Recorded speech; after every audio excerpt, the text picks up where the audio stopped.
Okay, so today's guest is someone you know from television, film, live theater. Sharon Lawrence has been a performer her entire life, and her incredible credits are way too long to list here, but I'm going to give you a few of them.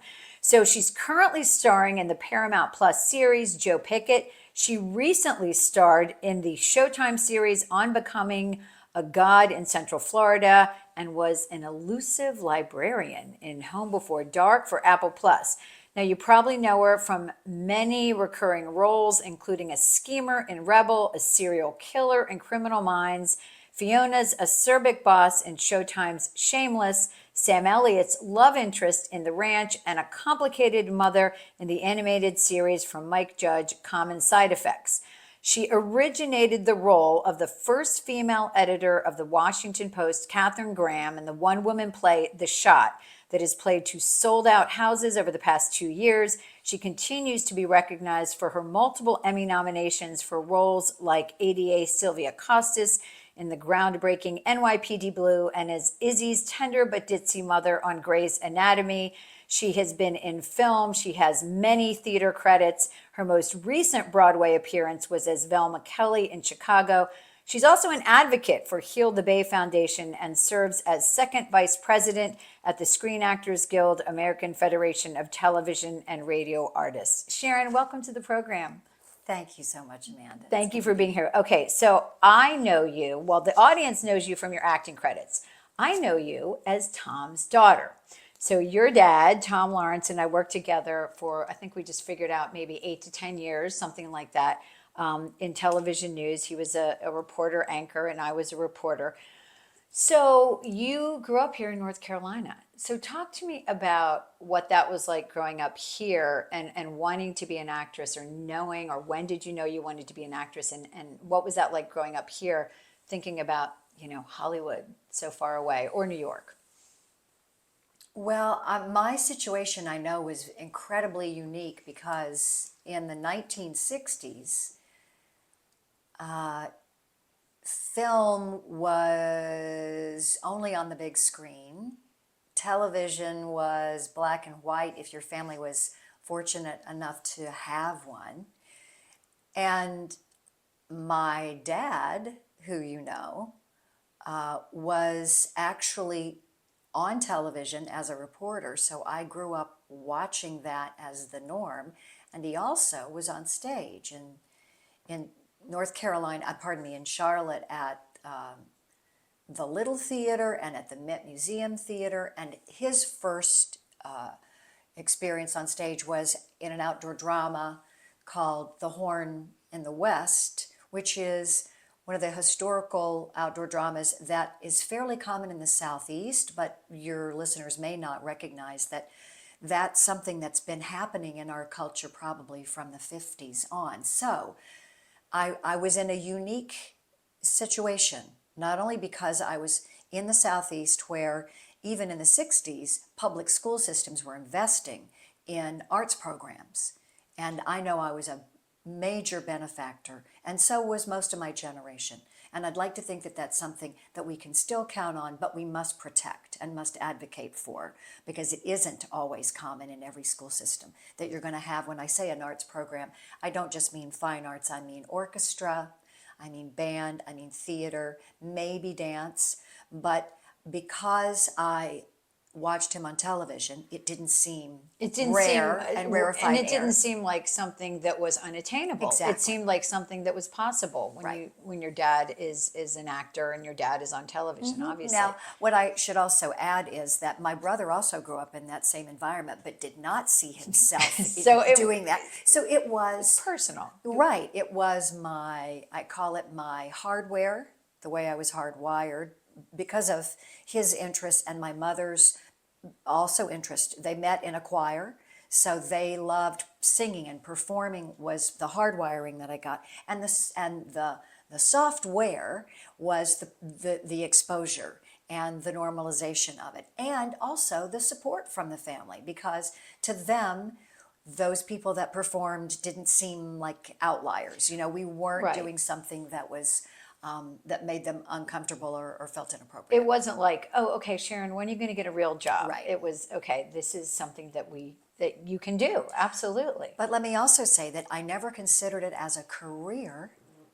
I got my degree at UNC Chapel Hill in journalism. The path that you took is the Right. path that I was envisioning for myself, and I know I would have enjoyed. It's the road that I didn't take, and I wonder, what would it have been What like? would it have been like? My parents were lawyers. So when I was growing up, everybody just said, well, of course you're going to be a lawyer. And I kind of thought that as well, that I would be a lawyer. And I went to college, majored in English, and I started thinking about, well, I'd like to write books. And then my parents were like, that's not a job, writing books at 18 or 20 or whatever. So that's why I went into journalism, because I like to write and I like to act. I did community theater growing up. So it kind of married those things. So when did you decide, or when did you have the realization, and maybe it was at UNC in college, that, you know what, I'm going to try this path. I think this is something that I'd really like to do. It was during that time because, in addition to the outdoor dramas that are more well known in the Southeast, there's also a lot of summer music theaters. And there was an opportunity while I was at Carolina to audition through an organization called the Southeastern Theater Conference. And that opened doors for me because I was cast. And what it gave me the chance to do is to play leading roles alongside playing ensemble roles, because we would probably be cast for 2 or 3 shows at a time. And the blessing in my life is that I've never been given an opportunity before I was ready to handle it. That's a really good point, because I think a lot of us, you've seen people or know people that jump into something and maybe it wasn't their time yet. Right. And that can be so debilitating. But because I was taking incremental steps, and I am the kind of person that does say yes to opportunities, I know that's in my nature. And it was probably good fortune that meant that I had the preparation that I needed to accept the opportunity, which that's a definition of luck, when opportunity Right. meets preparation. And I was working each job in between the summers, one of them being the farmhouse in Blowing Rock. Some of your listeners may be aware of this. Blowing It's no Rock, longer North Carolina, there. in the mountains. Right. Beautiful spot. Right. It gave me confidence. And I also sang at a wonderful cabaret show in Chapel Hill at a restaurant called Slugs in the Pines. It's a strange name. I've heard of it. But I've anybody heard of who it. knew Slug Claiborne knew that he created really great establishments. This was in the 80s, and it was the beginning of the North Carolina Theater, which is in its 4th decade, 40 years later. That theater is still going strong. It is, It's housed at Raleigh's Memorial Auditorium. It may even be a different name now, but when it began, the first show was this cabaret show in the bar at Slugs. So these were pioneering steps, and people who were starting it, like Deanne Jones, who is one of the doyens of the theater here in Raleigh, gave me an opportunity to be part of something that was being created. And that gave me a sense of ownership and confidence. So when I started working with people who were living in New York but were being brought into these theater jobs, whether they were the head of the musical department, the musical directors or choreographers, or the leads, and I was working hand in hand with them, I recognized that I was holding my own.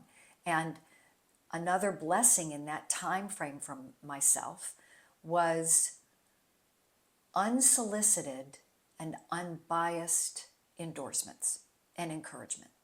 And I when I'm speaking with young people, I tell them, if that comes their way, Accept it. accept it, yes. Yeah. Because there's an authenticity to that opinion, to those truths that you can recognize might very well be an assessment of what the marketplace would think. Right. Was your shift from here to New York? That was the first shift. It was, right. And what was the first job where you went, okay, I think I'm going to be able to do this. This seems like something I'm going to be able to be successful at. Right, because you're talking about another level of competition, a Right, field, sure. a pool that got wider. And about 2 weeks after my time there, because of the people that I worked with in North Carolina, I was told about an audition for working on a cruise ship. And this was 1983. Yeah. And that was a wonderful opportunity for somebody that was not a member of the union, because I wasn't. You're not born members of unions. Right. And it is an important goal if you want to make a profession in as a theater actor or as a television and film actor. But the steps have to be made at the right time. And being non-union was a great benefit at that point to work on the cruise ship. And what it meant was that early on, I recognized I could audition in New York and actually be cast. And sometimes that's all you need. Yeah. To hold you through to the next level of breakthrough. Because anybody that thinks about this understands that there is not a linear path. No. You don't get certified. You don't get the same training that everyone else does. You don't get the same certification or test or level of adjudication that opens the door. It comes in many, many forms. So when it comes and how it comes can set you up for success or failure. Yeah, I mean, it's been interesting talking to so many women from so many different backgrounds for this podcast. What I've learned is that very few people have a linear path. Our parents maybe grew up, worked hard, went to college, got a job, stayed in that job for X number of years. And, I did stay in a job for a very long time, but I always had side hustles, and I was always doing so many other things on the side to kind of set myself up for this new chapter in my life, to be quite honest. But I think that that's a really important point. So you did the cruise ship, okay? And what happened after that? I mean, how did you get like your first role where people were recognizing you, were saying, okay, this is a big deal? Well, the cruise ship job was an ensemble of 6, 3 men, 3 women, and we did have solos, but it was primarily a group gig. Yeah. And the next step for me was reality. Okay. So maybe some rejection. Sure. Yeah. Yes. Which is a big part of success, right? Failure.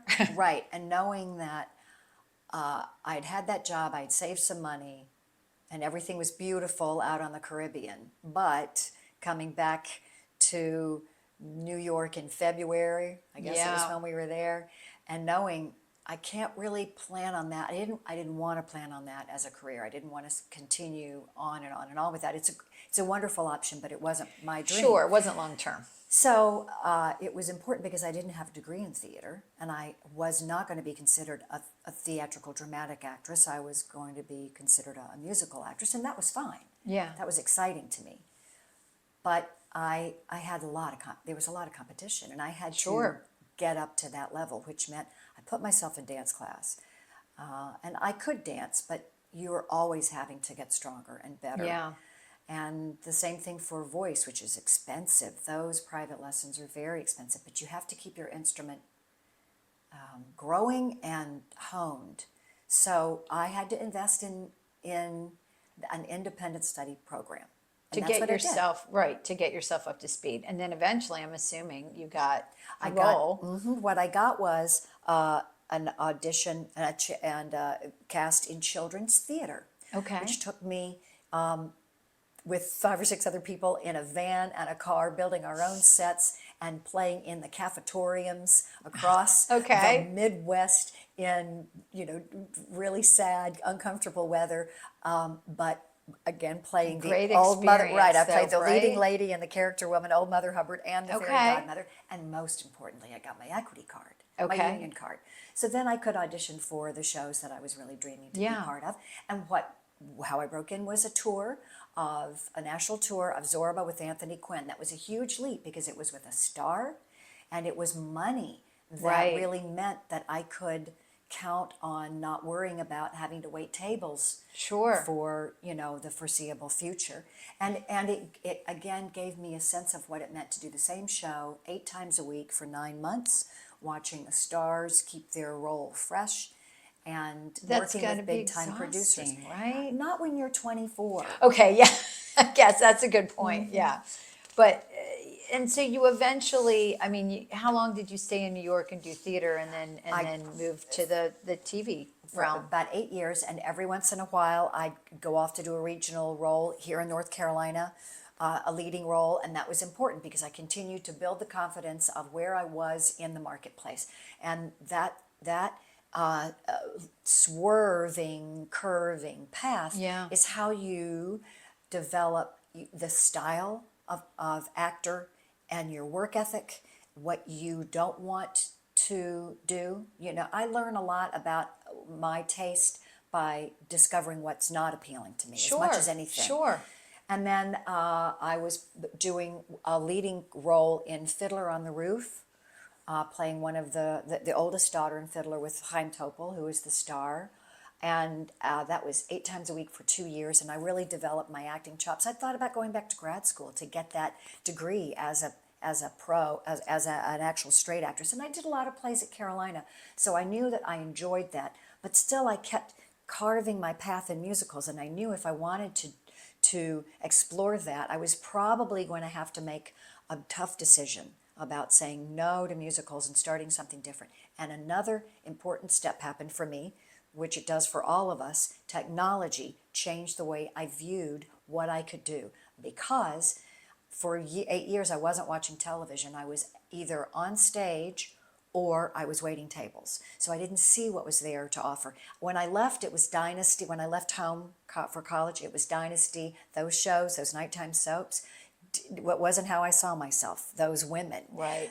By the But it time, evolved. right, by the time VCRs became ubiquitous and I could afford one, I could record shows and watch what was happening. That was in the late 80s, and I saw shows like China Beach and 30 something in LA Law, and those women appealed to me. They were working women. They felt real to me. Sure. And I thought, what this man Stephen Bochco's doing looks very interesting Yes. to me. So I moved to LA with no prospects, no representation. I had a few friends from New York that had already made the move, and I started over. And I knew that the Bochco world felt really right for me, and I took a casting director workshop where casting directors were open to seeing new talent, and I was basically a fresh face at age 30 in Los Angeles. I was asked by one of those casting directors who worked in the Bochco world to come in and audition for a television show called Civil Wars, about divorce attorneys. I played a client who was a businesswoman. My hair was short because I had been used to the ease of doing my hair Because for you were wigs. putting I was wigs putting on wigs for the on. stage. Wow. Right, so I looked like a businesswoman. Yeah. I really did look You that looked the part. part. You looked like a lawyer. Right, I got the gig. I did well in that class because I had taken an on-camera course in LA, and I was still able to be a good student, which is important. Sure. That's another reason to keep in class, is that so you can learn and absorb. It's important to be a student in life, right? Exactly. In everything. And then they called me in when they were doing their new series called NYPD Blue to play a role that was written for a man. I think I've heard of that. Right, you've heard of that one. Yeah. And it was a character written for a man, but they realized, I'm pretty sure it was a woman in the Bochco world who said, we don't have enough women populating Let's this make pilot that a script. woman. That's really interesting. And they liked the chemistry between Dennis, Franz, and I, although we were playing oppositional characters to each other. Sure. They saw us hanging out at the food table. They liked our natural ease and chemistry together, and they created the romance out of seeing us Just being friends. being friends. And they thought, wow, this is a great, unlikely launching off Sure. point. And that's how that happened. How many years did you do that show? The first 6 seasons, and when David Melch left was the same season that I left, and I started doing, I did a sitcom that I starred in, which brought me back to my musical theater roots, because when I say sitcoms, it's the old version of half-hour shows where there are multiple cameras and it's shot like a play and rehearsed like a play, and physical comedy was really important for that world of Friends and Frasier And they were doing a lot of female-driven comedies at the time, and it was a great chance for me to do something that employed more of my skill set. And what show was that? It's called Fired Up. Okay. And that happened because I guest starred on a show called Caroline in the City, and the people that were there at that tape night were all the executives at NBC, and one of their premier directors, a man named Jimmy Burrows, and that's when they said, we can take this and run with it, because I already had a name, and they knew I could do the work, and it was a great fit. And you've done a lot of TV since then. You continue to do theater, obviously. Right. Is there a genre that you like the best? And you've done film. I like the blend. I like the Yeah. mix. I'm the kind of person, if you said, do you like Chinese or Italian food? Depends on I the say night. Yeah. yes. And if I ate one all the time, I would crave the other. Yeah. You like to do different I do. things. So because they require such different types of focus, and the challenges are different and the rewards are different. this podcast is about transformation. And obviously it sounds like you continue to do that. You've done it your whole life. I mean, that's what actors do, right? You're transforming yourself into a character, but you've also transformed yourself from, a stage actress to a film actress to a television actor. What is the key as you get older in this business? I mean, I know I was on TV for 35 years. What is the key to continuing to transform yourself, to continuing to get roles that excite you, that challenge you, that you have passion for? And is it harder? I mean, does age make a difference for women in this business? Yes, and my representatives, who I chose because they care about theater. Not all reps are interested in that, because it doesn't pay as well. It's not as lucrative. But from the time that I had representatives, I kept recognizing the bigger chessboard that didn't always show up for me. I'm pretty good at looking at what's right in front of me, and I wasn't as good at looking at the full landscape. And what I didn't see initially was that women as leaders were still really fighting.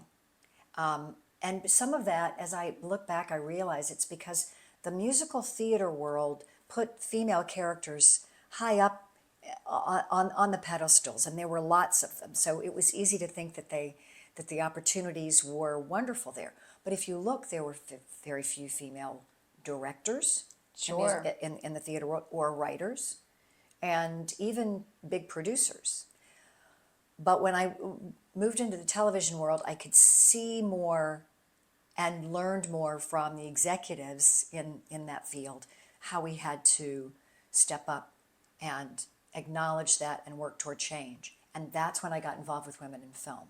And through Women in Film, a big organization that's been around for 50 years, we just celebrated our 50th anniversary, I started saying yes to women creators. So that has, for me, as I get more and more mature in the business, Gives you more opportunities, I would think. it does, but more than that, it makes me recognize my responsibility in saying yes to women who are just starting out. Yeah. And that's what I have done. I said yes to a young filmmaker who had done a short, but was doing her first full-length feature, named Ava DuVernay. And Ava has gone on to the highest level of excellence that you can hit in this business. She has not only created award-winning films, and Origin is the film that is out now, based on Isabella Wilkerson's book, but television series like Queen Sugar, which I was in, that she invited me to be part of. Her Emmy-winning shows like When They See Us and 13th, the documentary 13th. My point is, I said yes to somebody who was so right, but because she was an African-American woman, wasn't going to have a lot of yeses until she got the big ones. And I'm glad that Women in Film is they gave me the value system to say yes. So I do. The playwright for the Katharine Graham, the play about Katharine Graham, The Shot, is a woman who was in her 60s writing her first play. That's amazing. And the woman who's the director, it's her first big play. So I say yes a lot. And that for me, I think is going to continue to be part of how I view my status as sort of a senior member in the business. I mean, it gives you purpose, right? And again, this is a theme that comes up a lot in this podcast, where we stand on the shoulders of the women who came before us. My mom was a lawyer in the 70s. You know, I stand on her shoulders. She stood on the shoulders of her mother and her mother-in-law. And so I think that we owe it, right, to the next generation to mentor and also guide, support, and do what we can do. And it's exciting. It keeps me excited. And they their teach. energy. Of course, they do. I remember advocating for young female directors, and then now I see them soaring, and it's certainly not just Ava, but it's executives that are coming up. And I asked my rep, who was a casting director before she became a manager. She believes that this is a golden time for women in television in their 40s, 50s, and 60s. So as characters that are being written. Now, what's also true is there are more of us, right? Sure. There are so many more of us, but we now can. I so admire what you're doing, and I realize that YouTube and these social media channels are where so many of the viewers are going. Sure. And I should be thinking more about what would I do if I did it on YouTube. Yeah. And I love being part of a team. That's my joy. Being a solo artist has never been the greatest thrill for me, and I know that because I've done it. I know what it's like to sing out there. And it sounds like you've created teams, right? You talk about your representatives, you talk about this organization, you know, Women in Film. And I think it's like we create tribes, right? We create groups of women, friends who support us. You know, they could be friends, they could be family, but we support them, they support us, we bounce ideas off each other. And I think we're stronger, you know, when we do that. And what I've also seen over the decades that I've been doing this is what kind of leadership do I respond to? Just because you're a woman doesn't mean you have a cooperative style of leadership. No. That's what I have seen also. Right. And I don't know if you've thought about this, but at my age, at 62, what I realized is I did not grow up with Title IX. That was after I was in the formative years. So women, I didn't learn about competition. Not really. As a female, there weren't competitive sports, there weren't teams. Maybe in the summers, you know, out at the park, there was a league, but it was not invested in. So I think women learn about competition and teamwork through a lot of different avenues. But the leaders that were when I was in my 40s, or late 40s or early 50s, the gals who were 15 years behind, who had ascended to the vice presidents of studios like Paramount, like Disney. I just want to give you examples so you can keep in mind the layers, or networks, ABC, NBC. Now, some of this vertically integrated now, and agencies, the representatives, the William Morrises, the CAAs. They were not getting as involved with our organization as we had hoped, or as we had expected, for all the women that had laid the groundwork and that were so invested in what Women in Film was doing. So we did a bit of an informal survey, and what they said was, thank you so much for what you've done, it's great, we're good. And what they really meant was they were happy to be the only females in the boardroom. And I also think maybe at that time women were adopting the leadership styles of men instead of adopting their own styles, and they were not willing to rock the boat because there were still men in charge above them.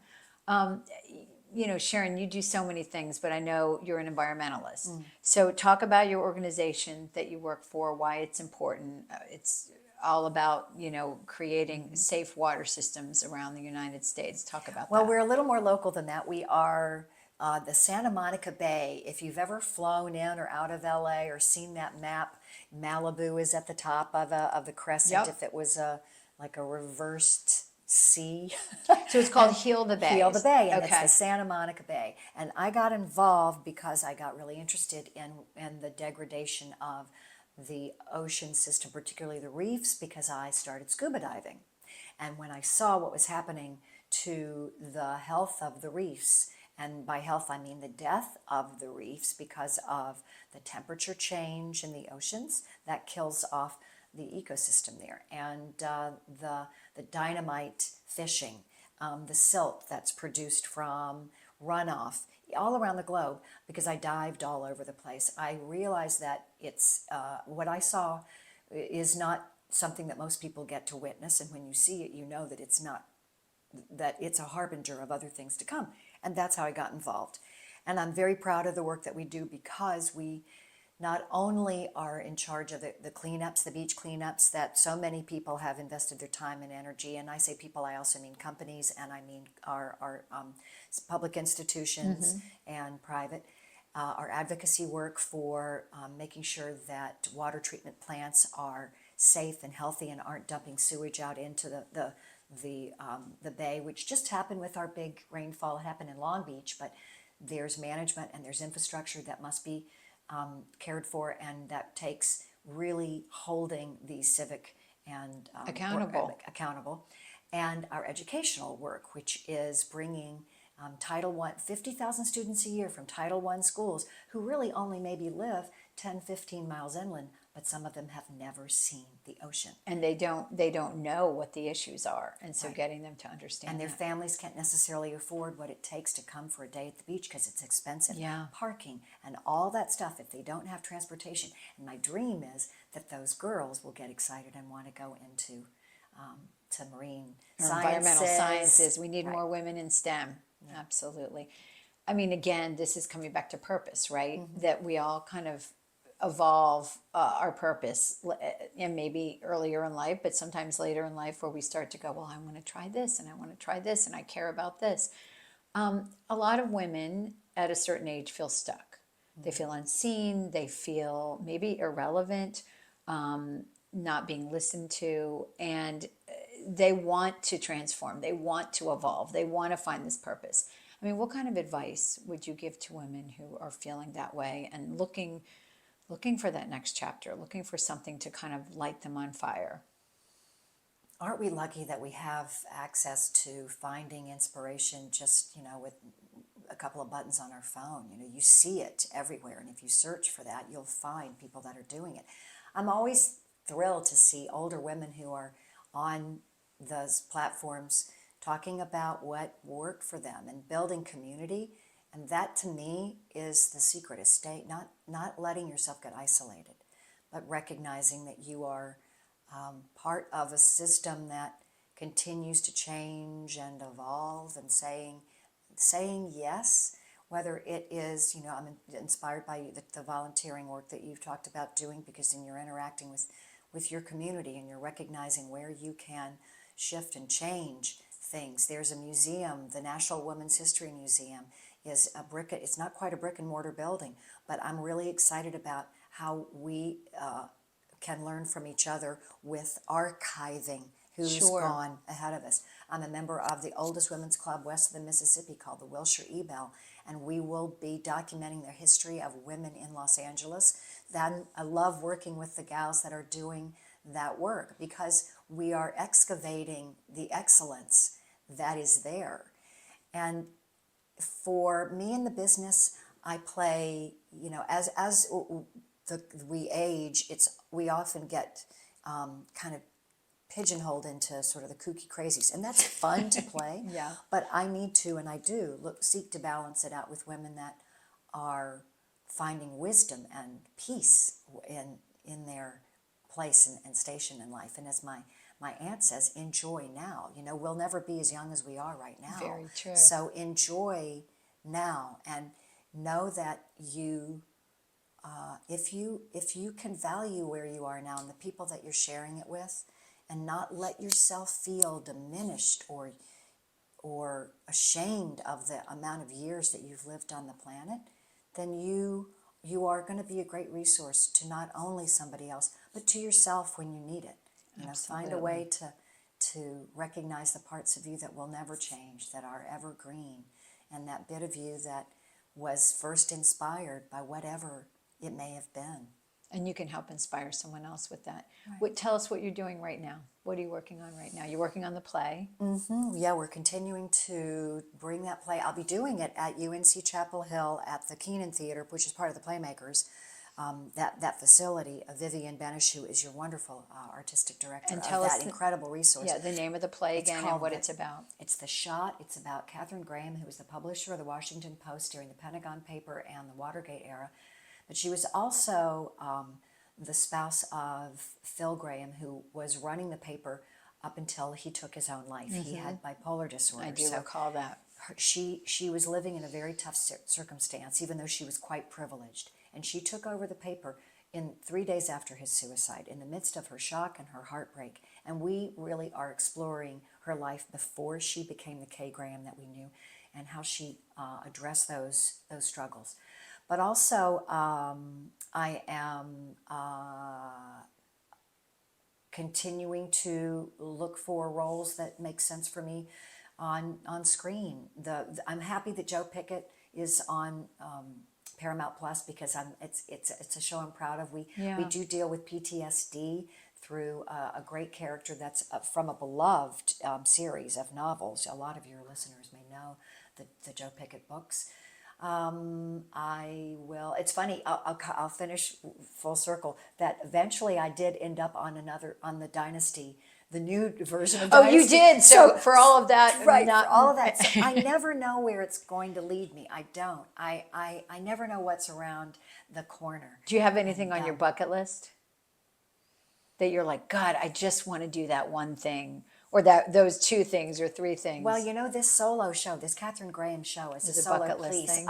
Only because I like the challenge, and I like working with an all-female team. I play Kay, I play her husband, I play her mother, and we're working and evolving it.